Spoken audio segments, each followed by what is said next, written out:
Okay, chill. Okay, chill. This is an update, what I like to call a pup date, on how Otis is doing in terms of size and cuteness. Still nailing it. He's getting bigger, though. Chunk, okay. Relax. We're calling him Chunker. Oh, ow. God, he was so much smaller than the first thing. He's got the hiccups right now, I think. You want to tell him? Tell him a little bit about how you're doing these days since they last saw you. Oh, he still doesn't like the mic. Anyway, this is Otis. For those of you who haven't met him before, this is my puppy. He is 12 weeks, and he is a Bernedoodle, and he's a good boy. He's so cute. And anyway, he's gained, I think since the last time you saw him, he's gained, how much have you gained? Like 8 pounds? And that's only in like 2-3 weeks. Otis, as you can see, we've gotten a lot closer. Okay, Chunks. I'm going to bring him downstairs. Oh, no, he doesn't like that. Okay, whoa. Oh! Otis, come here. Come here, Bubba. Come on. This isn't much of a podcast. It's turning out it's more of a Otis kind of dismantles the whole situation kind of cast. Oh, he's being pretty good, actually. Good boy. Maybe he'll chill here for a sec. What's up, guys? I'm doing this podcast a little bit ahead of time. For those of you who are just joining us, this is No Star Power. This show named after the feedback I got about my web series. It had no star power when we pitched it around, and people were saying, you need more celebrities in it, that's the industry term. It doesn't have any star power, which I thought was funny, because that was kind of them, in a way, going, you're fucking just not interesting. The idea might be great, but we can't sell you because it's you. Might as well set it like that. Chugger! Welcome to No Star Power. I'm going to put the dog downstairs just so I can keep this going. But I'll pick him up and say bye. And then we'll go down. Okay, Chunks. I know you're confused. I'm sorry. You want to say bye? Look, he sees you. Good boy. Okay, I'm going to get out of here. I'll be right back. We'll finish the podcast. And we're back. What's up, guys? I brought the pupster downstairs. I hope the pupster gave you a little serotonin boost on this Tuesday, which is the day that this podcast will be posted every single week. Okay, so no star power every Tuesday, and a sketch every Thursday, Friday. It's been a bit of a stretch, but it'll be weekly, okay? We're making it work. I'm enjoying it. I'm getting into the flow of this. So here's the thing. I started doing this, the weekly uploads, only a few months ago. Before that, you can see if you scroll back, this channel was an ASMR spoof channel. It was like these fake ASMRs. And it was a way that I saw it as a way of having fun with characters, which is kind of what I base my writing off of, or like how I do my sketches. I come up with a character first, usually. I come up with a fun voice and goofy, and then put them in a goofy context. And I was like, oh, what a perfect thing. I like ASMR. It's long form. Everyone had been talking about short and sweet. And I was like, well, this way I could kind of, first of all, practice for longer, but also if people are willing to listen for a long time, as they are with other ASMR videos, maybe if I kind of mixed in some actual ASMR, which I often didn't do, but sometimes would, they would listen to the whole thing. And they would kind of sit with the character and be like, okay, it's, and get to know my work. So that was the idea, and it did well, well enough for a little while, and we had a couple of hits, and it was fun, and that's all that matters, you know what I mean? But I switched over, because I think that I'm going to do more of them, but I will. I'm definitely, because I know a lot of you subscribers are subscribed because of the Malfoy ASMRs, and if you're listening to this as one of those people, I'm sorry, okay? I took the bleach out of my hair. But I might be ordering a wig, and I might keep doing them, okay, if you really want. I've got a smoothie. Anyway, we're going in, guys. This is the No Star Power Podcast with Ben Ball. Here we go.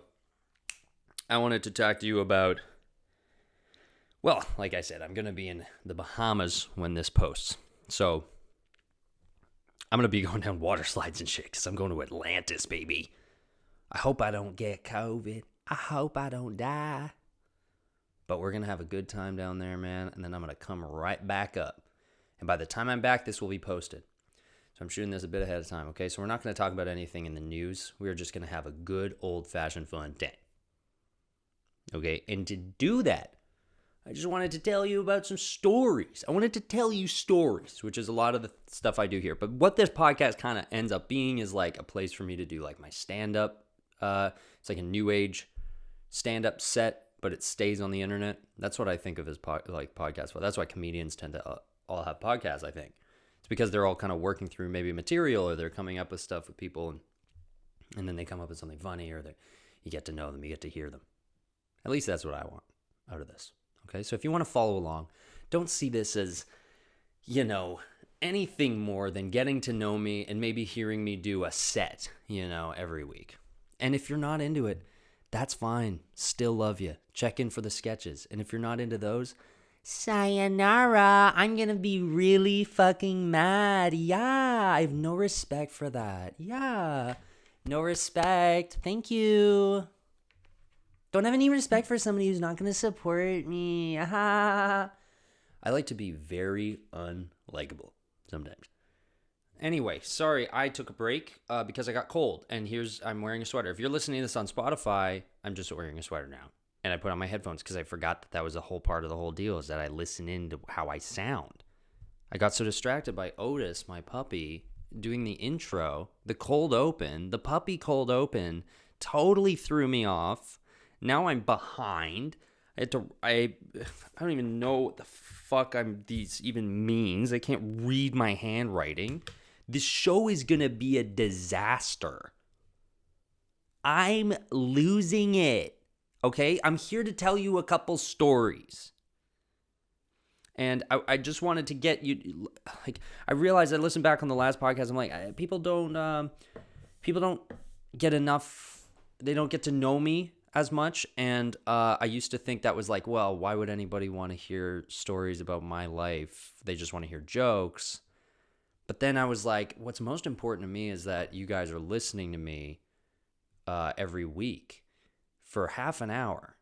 And that's crazy. And that makes me feel very good. And I think I owe it to you to just kind of, if you're already listening, I might as well just kind of tell you a bit about maybe where I've come in this world of making stuff, and like how it all started. I just wanted to give you a little rundown, if you will, if you just want to hear it. And it maybe inspires you if you want to do this type of thing, or just if you can apply it to something else, in your life, some goal that you're working towards, because I'm still doing it. I'm still working towards it, man. We're making it happen. I talked about the ASMR. That's why these candles are here. That's why there's this format, because there's there are candles for my ASMR videos always. And it was at a desk like this with this exact mic. And then over time, I was like, well, maybe I'll just turn this into a podcast. And here we are with these. Now I have fake candles from my mom's flower shop. My mom owns a little flower shop. It's sick cute. Okay. I've been wanting to do this my whole life. Be a filmmaker or a creator or a comedian or an actor, something in the show business space. I was sure of this from the time I was, I think, 10 years old. I could imagine. My aunt had a camcorder, and she would always push me to, or rather I should just say encourage me to like pick up the camcorder that she would bring up to my family farm, which is my grandmother's farm, and she would have everybody up, and her daughter, my aunt, would bring this camcorder and said, hey, listen, whatever you film, I will edit it for you, because I had no idea how to work a computer yet. I was like 10 years old. Maybe I was even younger, like 9, 8, 7 even. Anyway, and I so she handed it to me, and I was like, okay, that's really cool. Okay, I'm gonna film it then. And then I like recruited my cousins who were like not really into doing this, but I would be like, do you want to film a thing? And they'd be like, yeah, I guess. It was like the same attitude, except worse with my brothers. My brothers never wanted to film anything.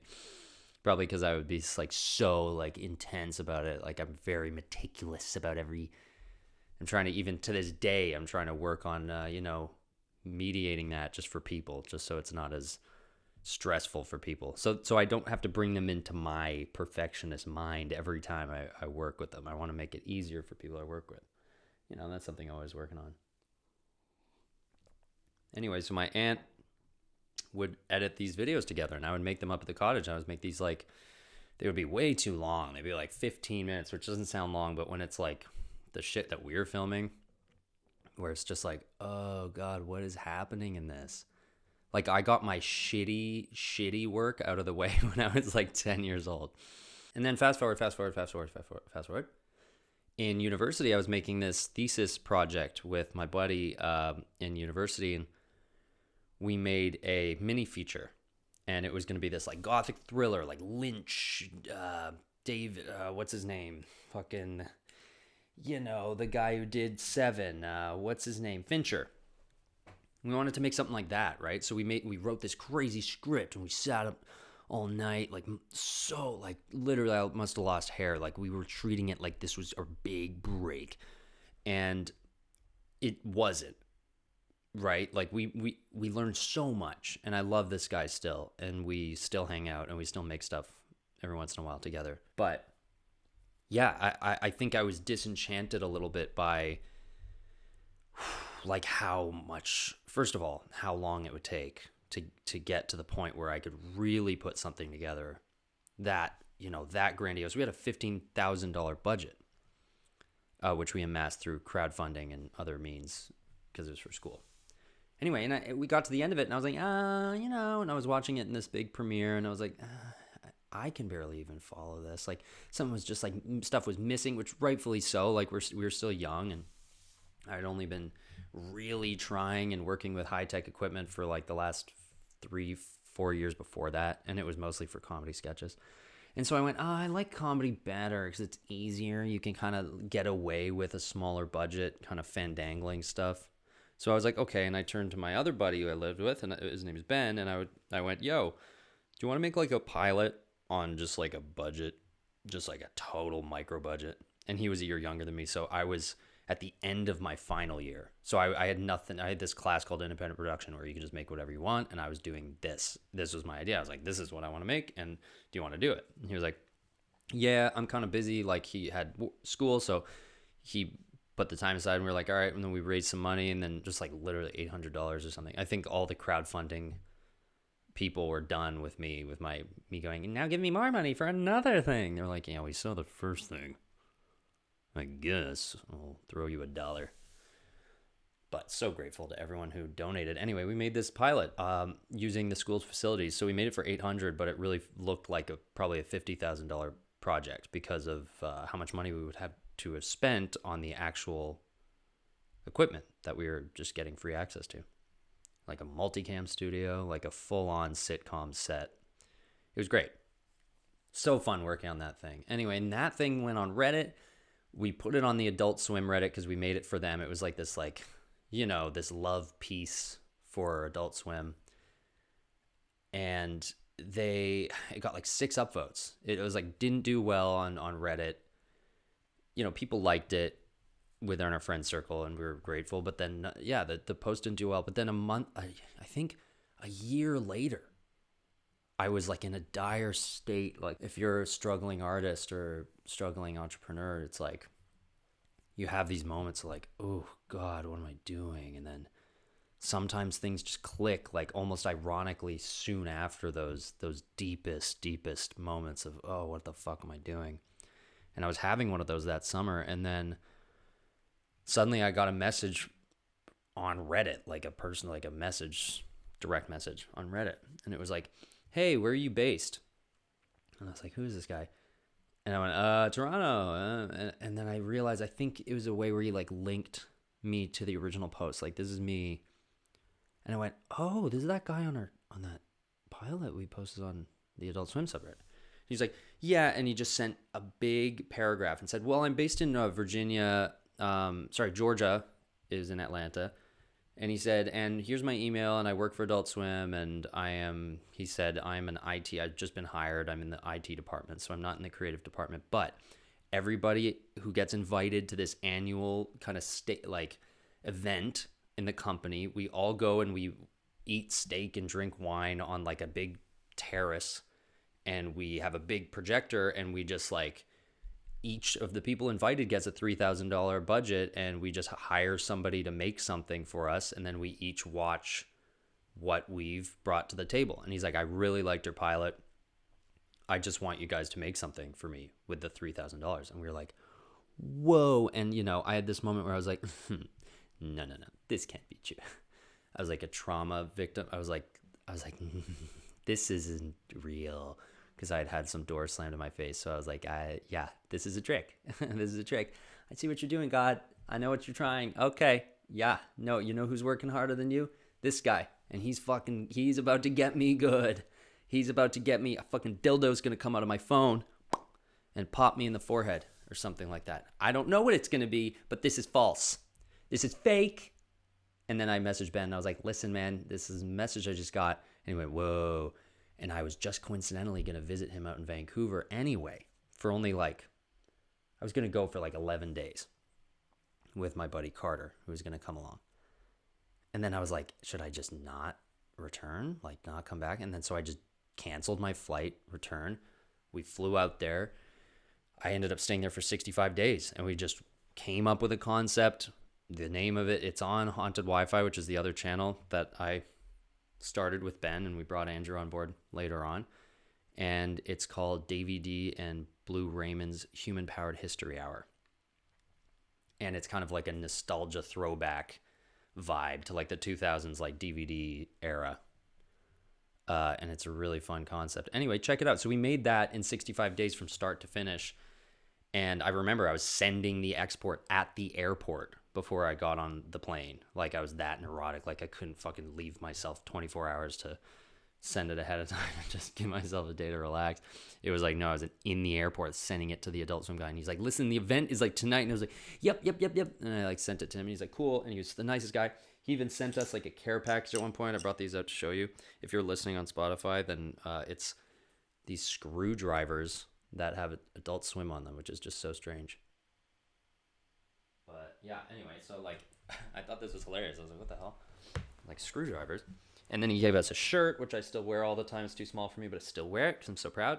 And yeah, and he gave us a big like bunch of stickers, like a few DVDs of like Squidbillies and these shows that I actually never watched, but I was, you know, held on to them like keepsake. And I think they even sent us a computer to work on. Like this guy hooked us up. He was the most amazing dude, like the most supportive stranger I've ever run into.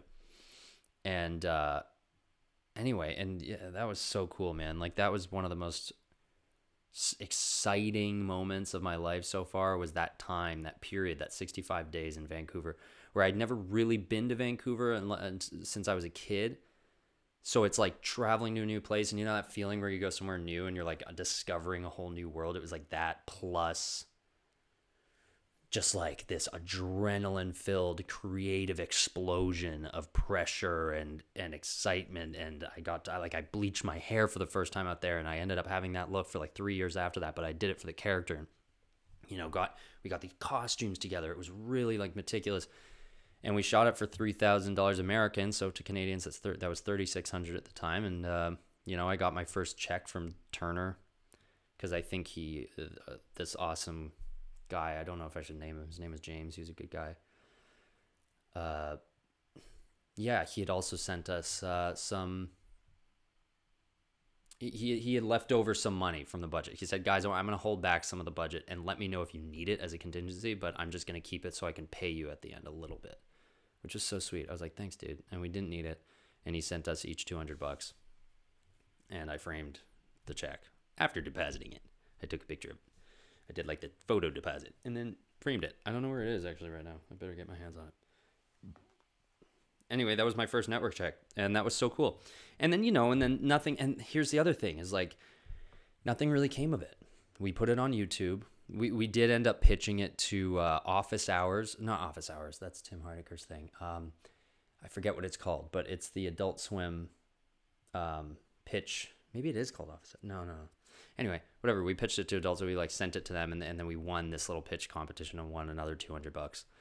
but they own the rights now and all this shit, which I think they already did. We didn't tell them. Anyway, so that was a really cool experience. We got so much better.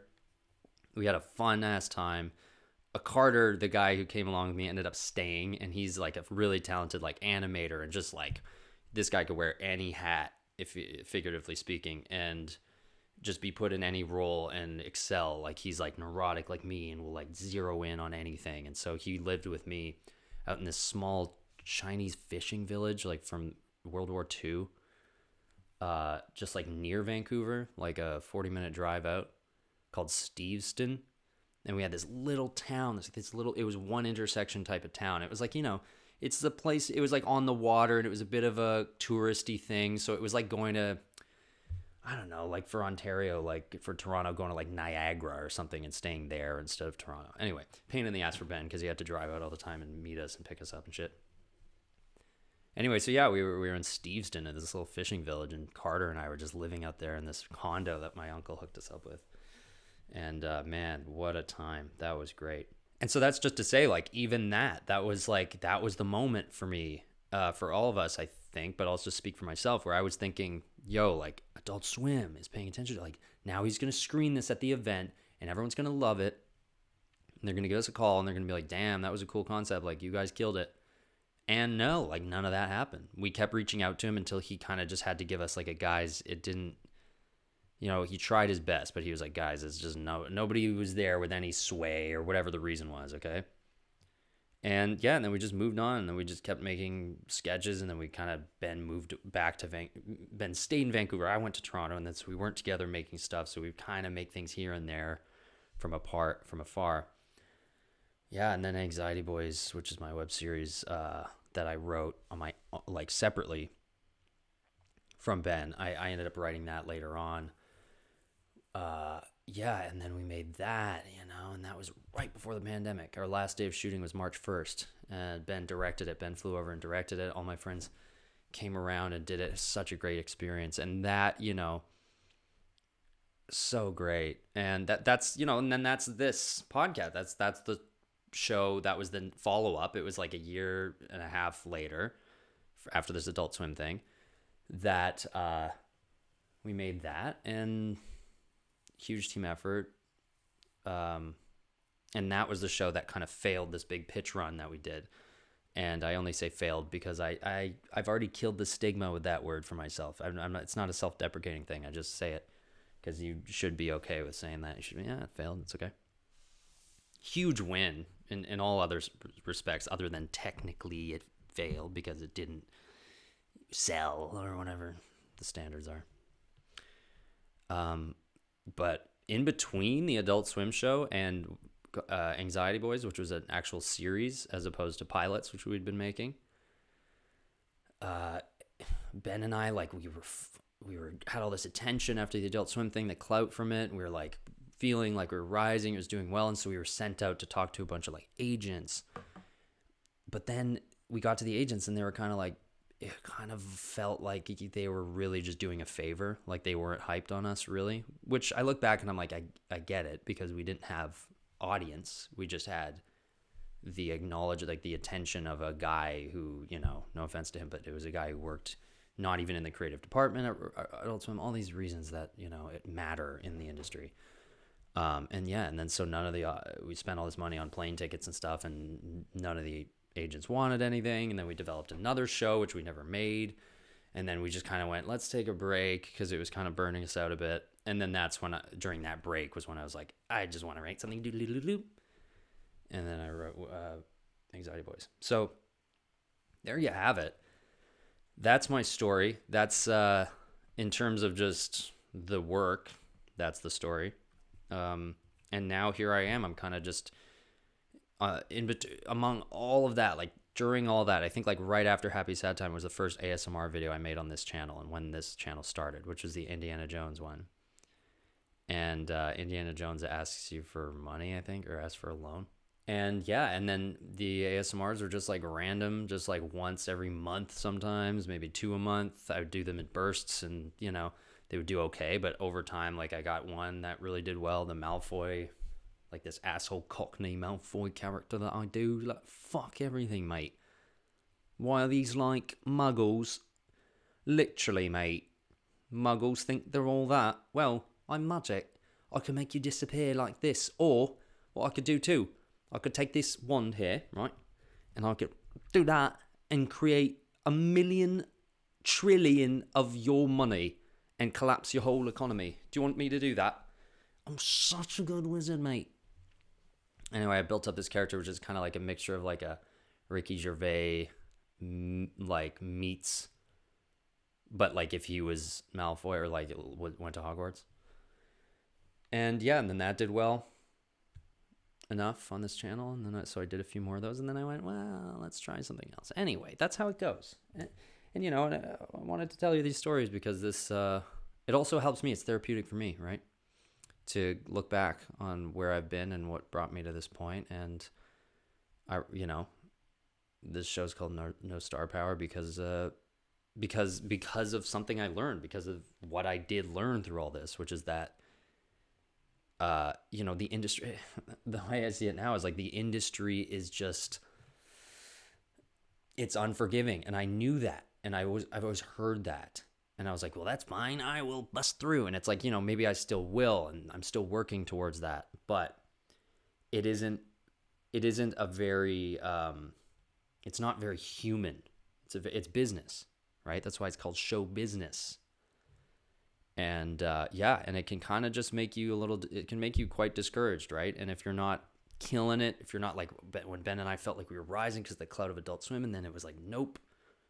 You know, that's kind of what happens, and that's how it goes. And now I'm just in another one of those, like, what's going to happen? What am I doing? Where's my life going?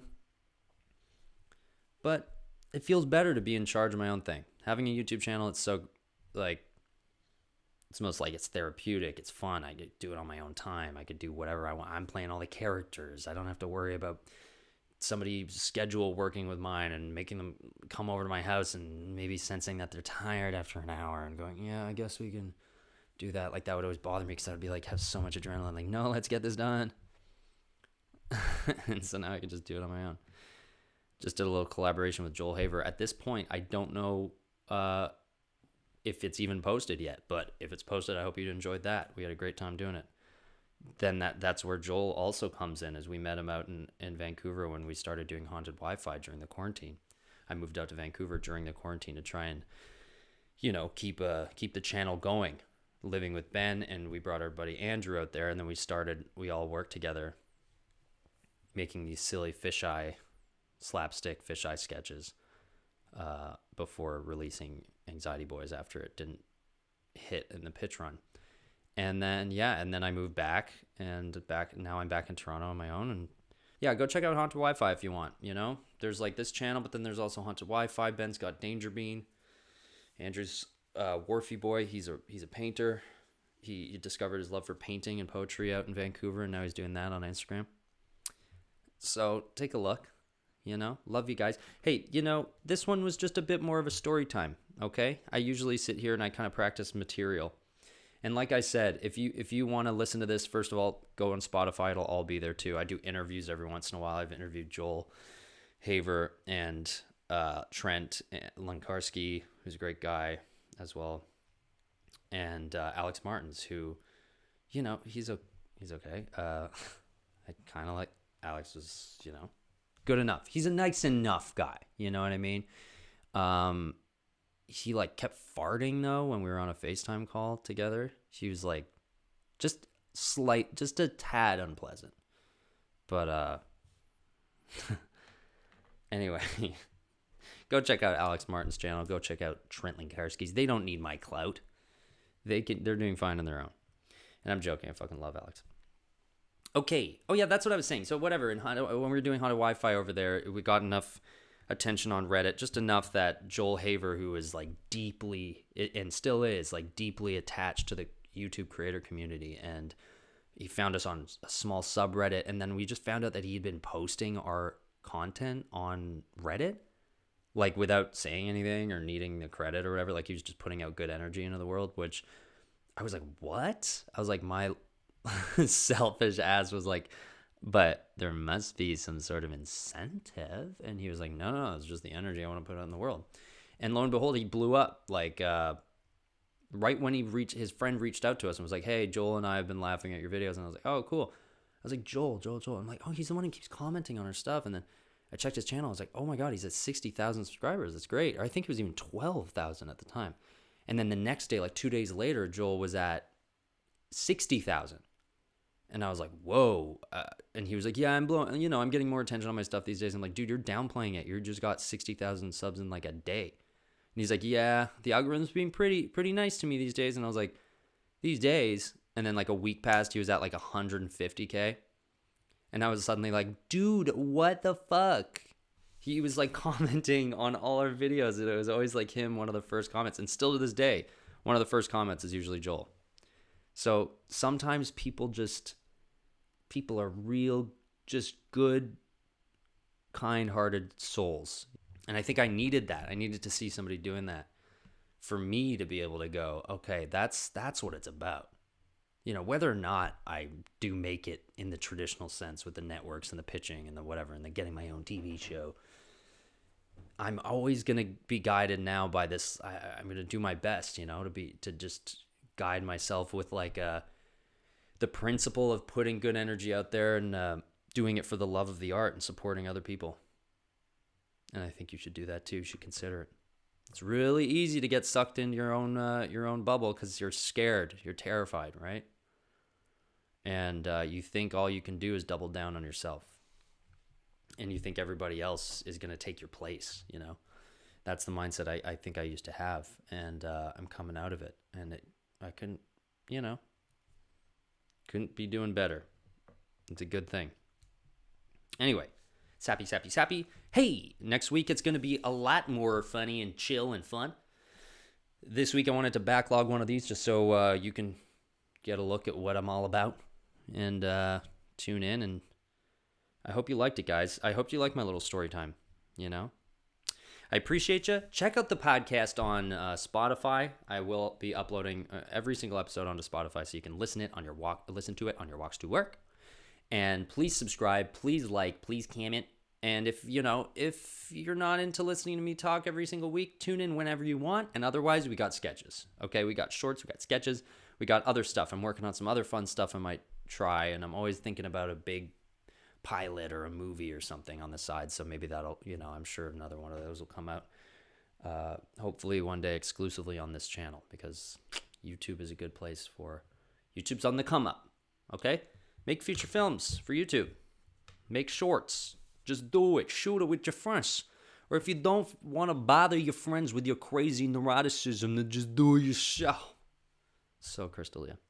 Love you guys. Take care. Okay? Take care. We're going to fix this climate crisis, all right? Don't let that bother you. We are going to figure it out. It's going to take work, but we'll figure it out. Love you. Sayonara. Signing off. Episode 17 of No Star Power.